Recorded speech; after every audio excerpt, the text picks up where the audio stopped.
دی آپ صلی اللہ علیہ وسلم نے نہ صرف انہوں نے قبول نہیں کی بلکہ ان کے پیچھے آپ صلی اللہ علیہ وسلم کے پیچھے انہوں نے ایسی سازشیں کی، ایسی گستاخیاں کی، ایسے اوباش لڑکوں کے جتے کو لگا دیا پیچھے کہ آپ صلی اللہ علیہ وسلم کو گالیاں دیتے رہے، آپ صلی اللہ علیہ وسلم کے ساتھ ایک طوفان بدتمیزی کھڑا کر دیا، آپ صلی اللہ علیہ وسلم کو کے اوپر پتھر برسا دیا، اور یہاں تک کہ روایتوں میں آتا ہے کلیجہ پھٹ جاتا ہے۔ کفار و مشرکین کا اوباش لڑکوں نے ایسے پتھر برسائے کہ پورا وجود لہو لہان ہو گئے، اور یہاں تک کہ خون کا فوارہ نکل گیا، یہاں تک کہ ان خونوں سے آپ صلی اللہ علیہ وسلم کی جوتی مبارک بھر گئی، اور اس سے وہاں سے پاؤں مبارک کو نکالنا مشکل ہو گیا۔ اس دوران اللہ کے عرش تک جنبش میں آ گیا، اور اللہ رب العزت نے حضرت جبریل امین کے ساتھ ان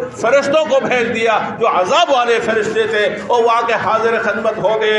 آپ صلی اللہ علیہ وسلم سے درخواست کرنے لگے کہ جبریل امین نے کہا یا رسول اللہ، مجھے اللہ نے بھیجا ہے اور میرے ساتھ یہ پہاڑوں کی خدمت جن کے سپرد ہے ان فرشتوں کو بھیجا ہے، آپ جس طرح کہیں گے اشارہ کرنے کی دیر ہے، ہم تہس تہس کر کے رکھ دیں گے۔ لیکن جواب کیا آیا؟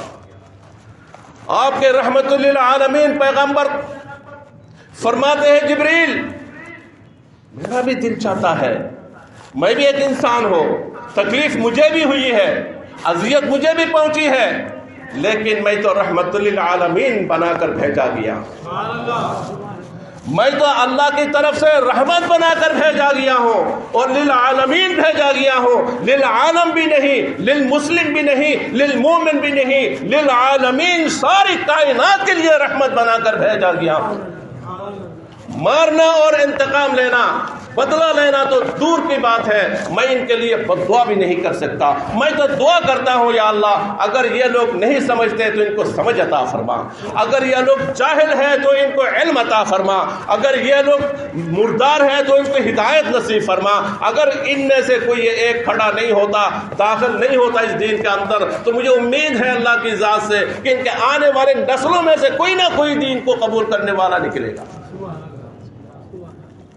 اور آج ایسے دین کے ساتھ کھلواڑ بنا دیا گیا ہے، ایسے نبی کے ساتھ، ایسی کتاب کے ساتھ آئے دن کوئی نہ کوئی ملک کھڑا ہو جاتا ہے، آئے دن کوئی نہ کفار و مشرکین کا جتا کھڑا ہو جاتا ہے، کبھی اس کو جلا دیا جاتا ہے، کبھی اس کے ساتھ گستاخی کر دی جاتی ہے۔ کیا تماشا ہے یہ؟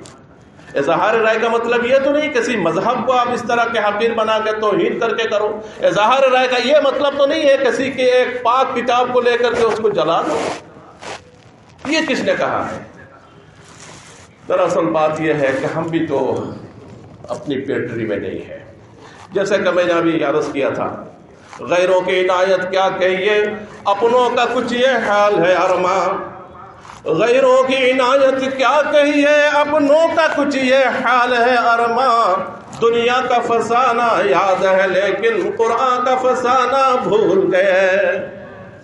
اصل بات یہ ہے کہ آج ہم میں سے کتنے ہیں ایسے جنہوں نے 4 بچوں میں سے کم از کم ایک بچوں کے لیے نیت اور ارادہ کیا ہے کہ میں قرآن حافظ بناؤں گا۔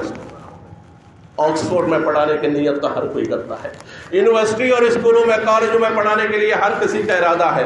میں منع نہیں کر رہا، میں کوئی فتویٰ نہیں دے رہا کہ جائز نہیں ہے، بالکل کرائیے، بالکل پڑھائیے، ضرورت ہے، ہمارے مسلمانوں کے لیے بھی ضرورت ہے، وہ بھی وہاں تک پہنچے کہ دین کی ضرورت وہاں بھی ہے، ہر شعبہ میں ضرورت ہے، ہر ادارہ میں دین کے اشاعت کی ضرورت ہے، وہاں جائیے، آپ وہاں پہنچیے، پڑھائی کے بغیر نہیں پہنچ سکتے، وہاں پہنچیے، آکسفورڈ میں بھی پڑھیے، آپ وہاں کے یونیورسٹی میں بھی پڑھیے، لیکن قرآن کو بھی یاد رکھیے۔ آج جرات یہ ان کو ہم نے اپنے ہاتھ سے دی ہے، اپنے بچوں کو حافظ بنانے کے لیے ہم تیار نہیں، اپنے بچوں کو عالم بنانے کے لیے ہم تیار نہیں، خود قرآن کو پڑھنے کے لیے ہم تیار نہیں، قرآن کو پڑھانے کے لیے ہم تیار نہیں، اسے عزت دینے کے لیے ہم تیار نہیں۔ کم از کم ہم خود نہیں پڑھتے، اپنے بچوں کو نہیں پڑھا سکے، وقت گزر گیا، تو کم از کم ہونا تو یہ چاہیے تھا جو بچے پڑھ رہے ہیں ان کے ساتھ ہم ہمدردی کا اظہار کریں، ان کے تعاون کریں، ان کی مدد کریں، ان کو عزت دیں، ان کو مقام دے، عزت کی نگاہ سے دیکھیں۔ آج اس کے برعکس معاملہ ہم خود اپنے ہاتھ سے کر رہے ہیں، تو اپنوں کا جب یہ حال ہوگا تو ظاہر ہے دشمن وہ تو دشمنی میں ہے، وہ تو لگے رہیں گے، وہ تو کام ان کا یہی ہے. کل اناء یترشح بما فیہ، وفی روایت کل اناء ینضح بما فیہ، ہر برتن سے وہ نکلے گا جو اس برتن کے اندر ہوگا. جس لوٹے میں موت ہوگا اس لوٹے سے پانی نکلے گا؟ بولو بھائی، نہیں نکلے گا. تو ان کے پیٹ میں، ذہن میں، دماغ میں تو کفر بھرا ہوا ہے، شرک بھرا ہوا ہے، ان کے اندر اہانت ہے، توہین ہے، ان کے اندر تو اکرام اور عزت نام کی کوئی چیز نہیں ہے جن کا باپ کا ان کو پتہ نہیں ہے. اس سے بڑی بات میں کیا کہہ سکتا ہوں ممبر پہ بیٹھ کے؟ یہ لوگ تو کریں گے، ان کا کام یہی ہے، لیکن ہم اپنے کام میں کہاں تک ہیں؟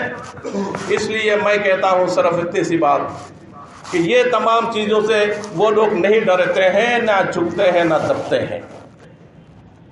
ان کا کام یہ ہے کہ اشتعال دلاؤ مسلمانوں کو، وہ اپنے ہاتھ سے تمام سرکاری املاک کو نقصان پہنچائے، اپنے گھروں کو خود اپنے ہاتھ سے آگ لگا دیں. سرکاری املاک یہ کہاں کا ہے؟ کس کا ہے؟ یہ تمہارا ہمارا پیسوں سے بنا ہے. سرکاری املاک کا مطلب ہمارے املاک ہے. یہ اس مسئلہ کا حل نہیں ہے. دو چیزیں ہیں، یاد رکھیے. یہ میں جہاں تک سمجھتا ہوں اور سمجھا ہوں، 40 سال میں نے یہاں پر گزار دیا، الحمدللہ ثم الحمدللہ. اللہ پاک قبول فرمائے سب کے. تو آمین. دو باتیں ہیں، ایک جو یہ ڈرتے ہیں، ایک تو سوشل بائیکاٹ سے یہ لوگ ڈرتے ہیں. پیسہ بہت بڑی چیز ہے ان کی نظر میں، جو مسلمانوں کے لیے نہیں ہے کچھ بھی. مسلمانوں کے لیے پیسہ بڑی چیز نہیں ہے. اونچا آواز سے بولو، ڈرتے کیوں ہو؟ کھانے پینے کا جو رزق ہے، جو غذا ہے، جو پیسہ ہے، ان النفس لن تموت حتی تستکمل رزقہا، جب تک اپنا رزق پورا نہیں کرو گے موت نہیں آ سکتی. اور میرا رزق میں سے کوئی ایک دن کا برابر کوئی دوسرا نہیں کھا سکتا. جب تک میں یہ مکمل نہیں کروں گا مجھ پر موت نہیں آئے گی. اللہ کے رسول فرما رہے ہیں، اس میں کوئی شک و شبہ کی گنجائش نہیں ہے. لیکن کفار ان چیزوں سے بہت خائف ہے، بہت زیادہ ڈرتے ہیں. سوشل بائیکاٹ کرنے کی ضرورت ہے. اگر غیرت ایمانی ہے، کسی اور کو کہنے کی کیا ضرورت ہے؟ مجھے غیرت آنی چاہیے کہ جن لوگوں نے، جس قوم نے، جن انگریزوں نے، گوروں نے، سویڈن والا کوئی بھی ہو، جنہوں نے میری نبی کے ساتھ گستاخی کی اور میرے قرآن کے اوپر حملہ کیا، ایسے لوگوں کے مال ہم کیوں کھائیں گے؟ کیوں خریدیں گے؟ کیوں خرید فروخت کریں گے؟ اور ایسا حلیہ ہم کیوں بنائیں گے؟ ان لوگوں کے لباس ہم کیوں پہنیں گے؟ یہ تو ہمارا ضمیر ہمیں ملامت کر رہا ہے، ہمارا ضمیر ہمیں ملامت کر رہا ہے، ہمارا ایمان ہمیں ملامت کر رہا ہے. اس لیے ایک چیز تو یہ ہے، سوشل بائیکاٹ کیجیے. ان کی مصنوعات کو ہاتھ مت لگائیے، ان کی طرح نقل مت اتاریے، ان کے شکل و صورت سے نفرت رکھیے. اظہار محبت جس طرح ضروری ہے نبی پاک صلی اللہ علیہ وسلم کے خالص امتی بننے کے لیے، اظہار محبت، اللہ کے نبی جن چیزوں سے محبت فرماتے تھے ان چیزوں سے ہم محبت کریں گے. ہمیں ایسا بنا دے اللہ پاک. اور اسی طرح ضروری ہے اس محبت کو خالص بنانے کے لیے دشمنوں سے جو دشمن ہیں ان سے عداوت کا اظہار کرنا. اظہار نفرت بھی ضروری ہے. اظہار محبت جس طرح ضروری ہے، دشمنوں سے اور بری چیزوں سے اظہار نفرت بھی ضروری ہے. یہ تو ایک نمبر تو یہ ہے، ان کی مصنوعات کے بائیکاٹ کریں. دوسری چیز یہ کریں جو بھرپور جواب ان کو جاتا ہے کہ ہم آج سے عہد کریں گے کہ قرآن پاک کو آج جتنے ہم پڑھ رہے ہیں، جتنی اس کی خدمت کر رہے ہیں، جتنے بچوں کو حافظ بنا رہے ہیں، اس سے ڈبل ریڈبل بنائیں گے انشاءاللہ. اس سے زیادہ ہم پڑھیں گے اس قرآن کو، اس سے زیادہ پڑھائیں گے ہم اس قرآن کو، اس سے زیادہ حافظ قرآن بنائیں گے، اس سے زیادہ تحفیظ القرآن کے مدارس قائم کریں گے، اس سے زیادہ خدمت قرآن کے لیے ہم کمر بستہ ہو جائیں گے انشاءاللہ. سب کے دور سب کریں گے نا انشاءاللہ. ہاتھ اٹھا کے اللہ پاک ان تمام ہاتھوں کو قبول فرمائے. یہ ایسا جواب ہے ان لوگوں کے لیے، ایسا جواب ہے کہ اس کے اندر ان لوگوں کے لیے بہت کچھ ہے. ان کو یہ برداشت نہیں ہوتا کبھی. یہ آج جو قرآن جلا رہے ہیں صرف اسی وجہ سے یہ اشتعال دلا رہا ہے. ایک مسلمانوں کے لیے یہی ایک واحد حل ہے کہ ہم زیادہ زیادہ اس قرآن کو اپنا آئیڈیل بنائیں گے، اس کے مطابق عمل کریں گے، اپنے بچوں کو زیادہ یاد کرائیں گے. یہ ان لوگوں سے زیادہ خائف ہے اور یہ مکمل اور بھرپور جواب ان کو جاتا ہے. ٹھیک ہے. اور اسی طریقے سے آج اس سلسلے میں جیسے کہ میں نے پہلے بھی عرض کیا تھا، ایک احتجاجی ریلی کا انتظام کیا گیا ہے، پروگرام کیا گیا ہے مرکزی مجلس تحفظ ختم نبوت کے دفتر نمائش چورنگ میں سب لوگ وہاں پر شرکت کریں اور یہ دنیا کو ایک آپ وہ کر کے گویا کہ سبق دے، پیغام دے کہ مسلمان اس سے بیزار ہے، متنفر ہے، لیکن یاد رکھیے ہم اور آپ اگر استعمال نہیں ہوں گے، ہم اور آپ اس کے اظہار نفرت نہیں کریں گے تو خدا کی قسم اس قرآن کے لیے بھی کوئی فرق نہیں پڑے گا، اس دین کا بھی کوئی فرق نہیں پڑے گا۔ اللہ تبارک و تعالیٰ کسی اور سے اس کام کو لے لینا ہے، کیونکہ اللہ نے وعدہ کر دیا ہے بل ہوا قرآن مجید فی لوح محفوظ۔ اللہ تبارک و تعالیٰ نے خود کہا ہے، فرمایا انا نحن نزلنا الذکر وانا لہ لحافظون، جتنا بھی چلاؤ گے تم چلاتے رہو۔ اسلام کی فطرت میں اللہ نے لچک دی ہے، اتنا ہی ابھرے گا یا جتنا ہی دباؤ گے۔ ان چیزوں سے اس کا کوئی ایک بال بھی بیکا نہیں ہو سکتا۔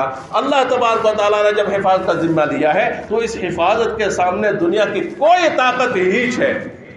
ہاں ہمارے آپ کے لیے ایک بہت بڑی سعادت کی بات ہوگی اگر ہم نے اللہ پاک نے استعمال کیا ہے۔ ہمیں دل کو اگر چمکانا ہو کر لو ذکر الا اللہ۔